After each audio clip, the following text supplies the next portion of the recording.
Hello दोस्तों, NM cat classes में आपका स्वागत है। आप भी कंप्यूटर डिजाइनिंग सॉफ्टवेयर सीखने और कैट की जानकारी को बढ़ाना चाहते हैं तो अभी हमारे चैनल को सब्सक्राइब करें और बेल के निशान को दबाएं, क्योंकि जैसे ही नया वीडियो अपलोड हो तो सबसे पहले आप तक पहुंचे। एनएम कैट क्लासेस में मैं मनोज आपकी मदद के लिए आ गया हूँ। आज के क्लास में हम लोग कुछ मुख्य बातों को इस वीडियो की मदद से जानेंगे। आइए देखते हैं। इस वीडियो में हम लोग trim, undo and redo, close, erase, pen, quick save, snap, grid, इन सभी कमांड को आज इस्तेमाल करना सीखेंगे। आइए शुरू करते हैं।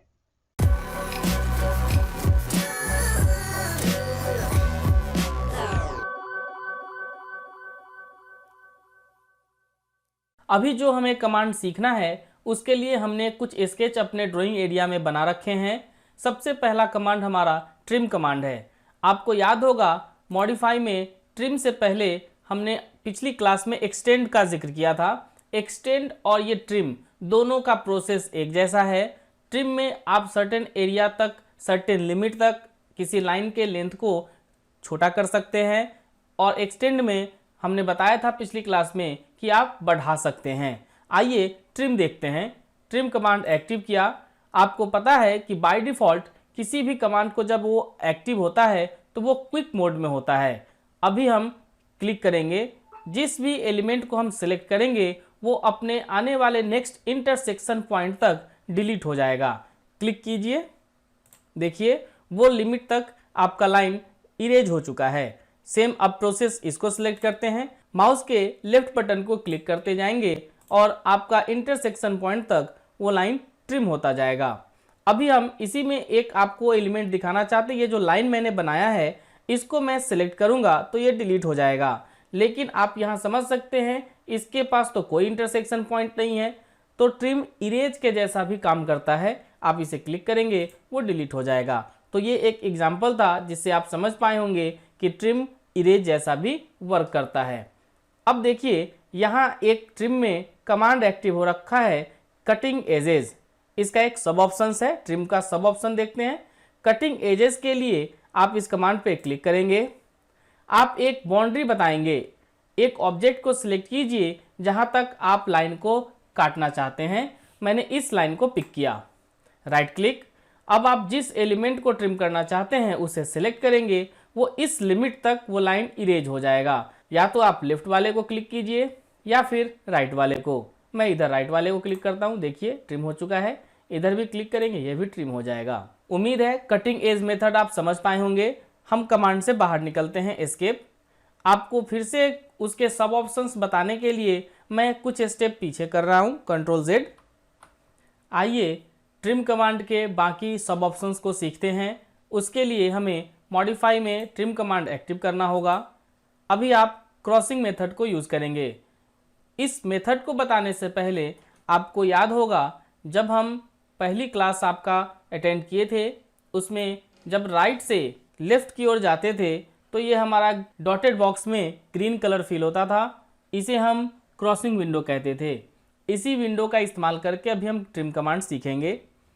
मॉडिफाई में ट्रिम कमांड एक्टिव करते हैं, क्रॉसिंग हाईलाइट करेंगे, क्लिक करेंगे इसके ऊपर। अब आप एक विंडो बनाएंगे जो क्रॉसिंग होगा।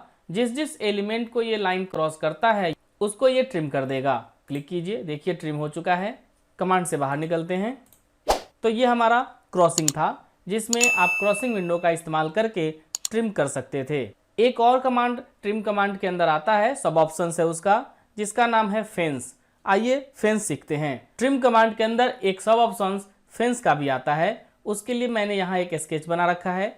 आइए मॉडिफाई में ट्रिम कमांड एक्टिव करते हैं। मोड में क्लिक करेंगे, स्टैंडर्ड में क्लिक करेंगे। यहाँ देखिए एक फेंस आता है।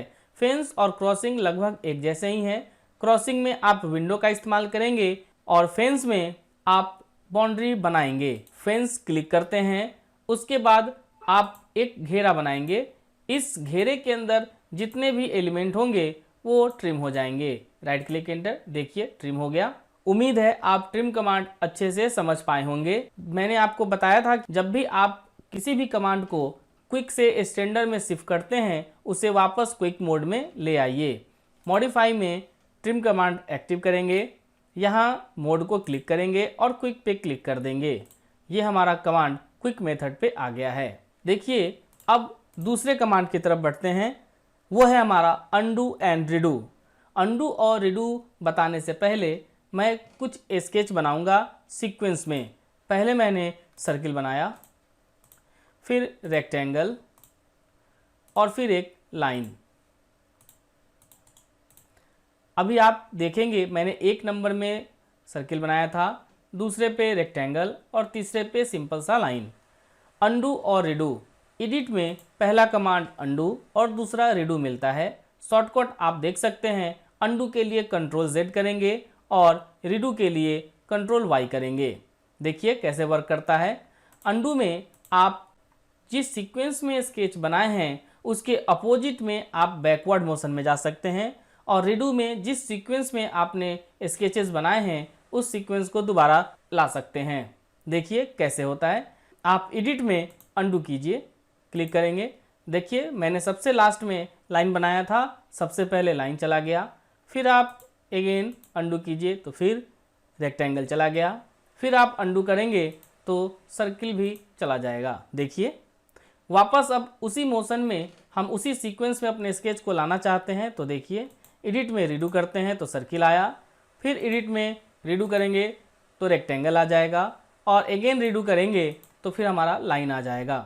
मतलब अगर काम करते हुए आपका एक स्टेप गलत हो गया तो आप उसको कंट्रोल Z से रिपीट कर सकते हैं, फिर से अनडन कर सकते हैं। उम्मीद है आपको अनडू और रिडू समझ में आया होगा।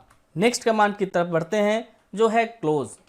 ऑटोकैड में दो क्लोज है, एक तो आप फाइल में क्लोज कर सकते हैं, हमारा फाइल क्लोज हो जाएगा।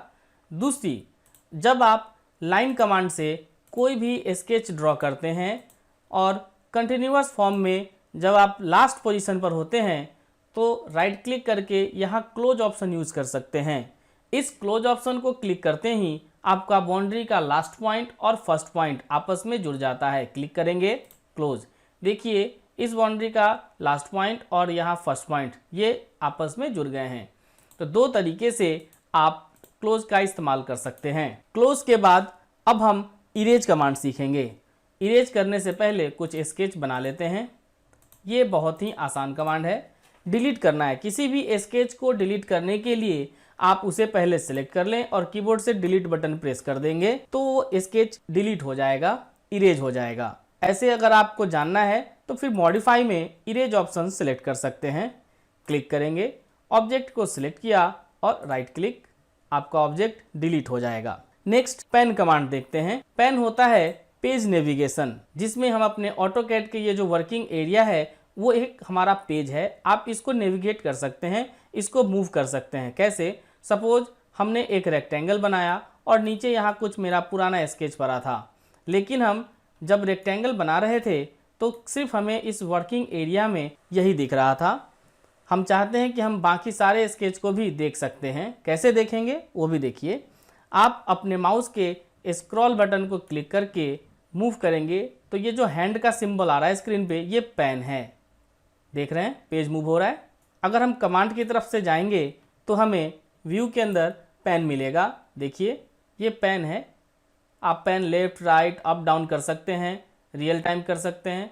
तो आप जैसे करेंगे उस तरीके से रियल टाइम में आप चारों तरफ जहाँ मूव करना चाहें उधर कर सकते हैं। उम्मीद है आप पेन कमांड सीख गए होंगे। कमांड से बाहर आने के लिए मैंने बताया था एस्केप यूज़ करेंगे, तो पेन से आप अपने पेज को मूव कर सकते हैं। नेक्स्ट कमांड आते हैं क्यू सेव। क्यू सेव का मतलब होता है क्विक सेव। फाइल को सेव, अब कोई ड्राइंग आप बना रहे हैं उसे सेव करने की ज़रूरत होगी, रखने की ज़रूरत होगी, तो आप कैसे करेंगे? कीबोर्ड से कंट्रोल एस कर सकते हैं। देखिए सेविंग विंडो हमारा आ गया है।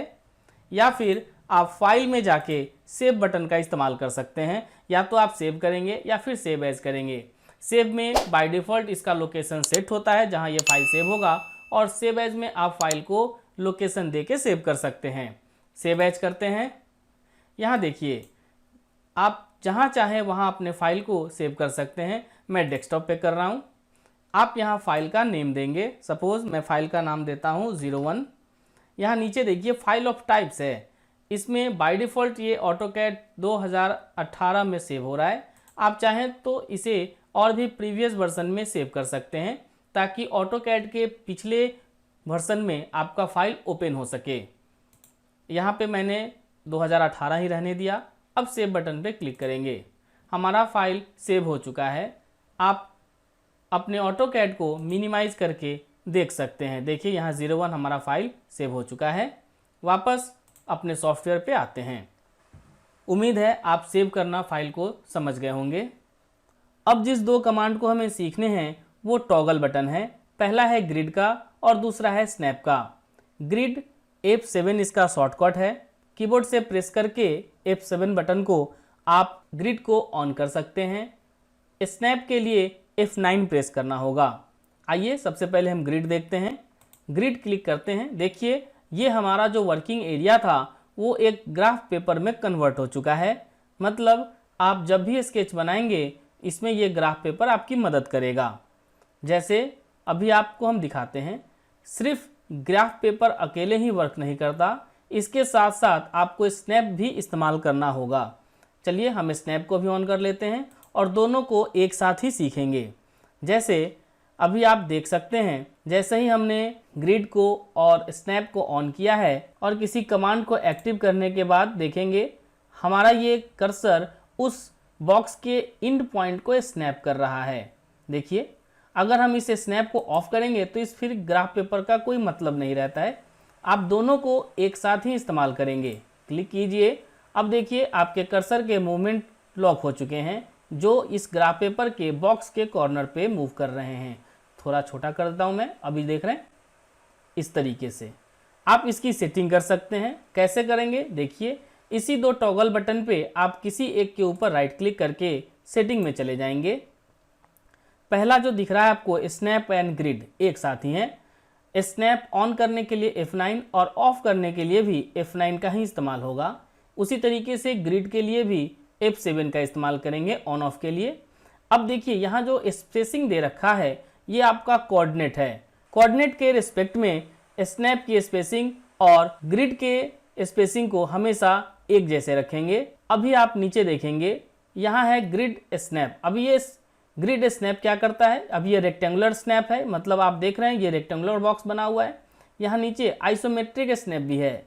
आप इसे क्लिक करेंगे तो आपका ग्राफ पेपर कुछ एंगल पे चला जाएगा। आइए देखते हैं।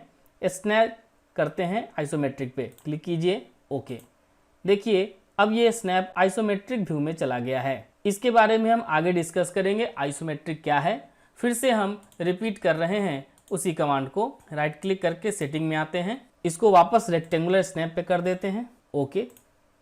देखिए फिर ठीक हो गया है। फिर से सेटिंग में जाएंगे और सेटिंग को समझते हैं। यहाँ देखेंगे 2D मॉडल स्पेस दे रखा है।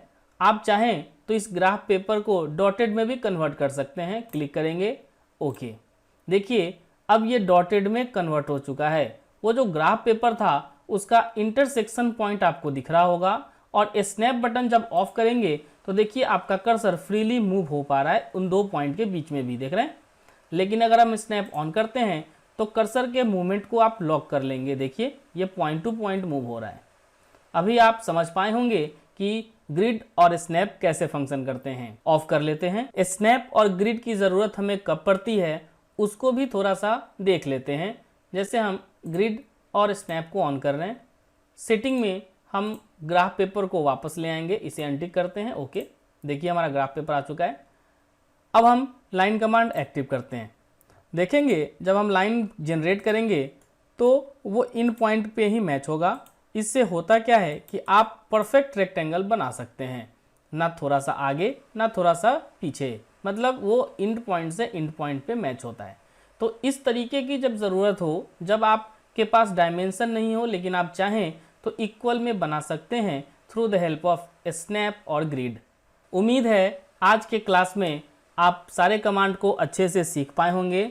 मिलते हैं अब अगले क्लास में। आपको हमारे चैनल के द्वारा दी गई जानकारी सही और अच्छी लगती है तो हमारे चैनल को सब्सक्राइब करें और वीडियो को लाइक करें। मिलते हैं अगले वीडियो में, तब तक के लिए थैंक यू।